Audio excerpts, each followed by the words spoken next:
Hello guys, so time check, it's 11 p.m. partner. 11 in the evening. Parang lagi na lang ganito yung vlog natin, no? Pero hindi tayo nagreklamo. Actually, actually nagpapasalamat po kami sa lahat ng nagtiwala sa Pop-Up Campers PH. Dahil sa dami na po ng lineup natin. Actually, partner, 6 yung naka-line up sa production. Sa production floor natin. Oo. 6 sila. 6 na sila. Then plus yung naka-line up pa talaga sa list natin. Yung naka-line up sa production floor natin, 2 Raptor, 1 pang Navara, 2 pang Toyota GR. And then yung hinihintay na lahat, yung Tamaraw.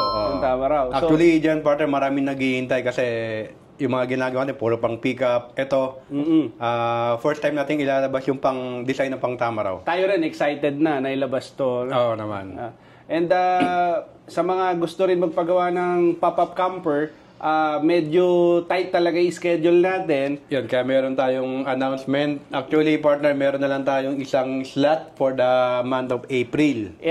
Isang slot for end April release. Then after that, pag nakuha na yon, May onwards na yung magiging release ng mga mag-a-avail ng ating camper. Actually, yesterday lang, may nagtatanong nga kasi dapat magre-reserve siya ng last week.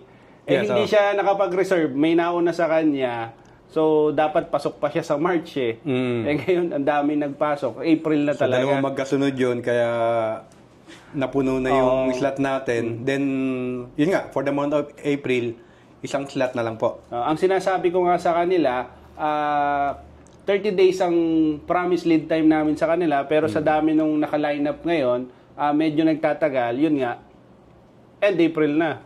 Willing talaga silang maghintay doon sa ating pop-up camper. Pop-up camper. So again, maraming salamat po sa inyong tiwala at sinisigurado naman natin partner dyan yung quality. Yes, and yung patuloy na improvement na pwede pa nating idagdag doon sa ating camper. Kaya nga tayo tumatagal ng ganito 11 p.m. kasi yung mga ka-meeting natin, continuous improvement. Saka gusto natin gawang Pinoy lahat talaga. Gawang Pinoy lahat.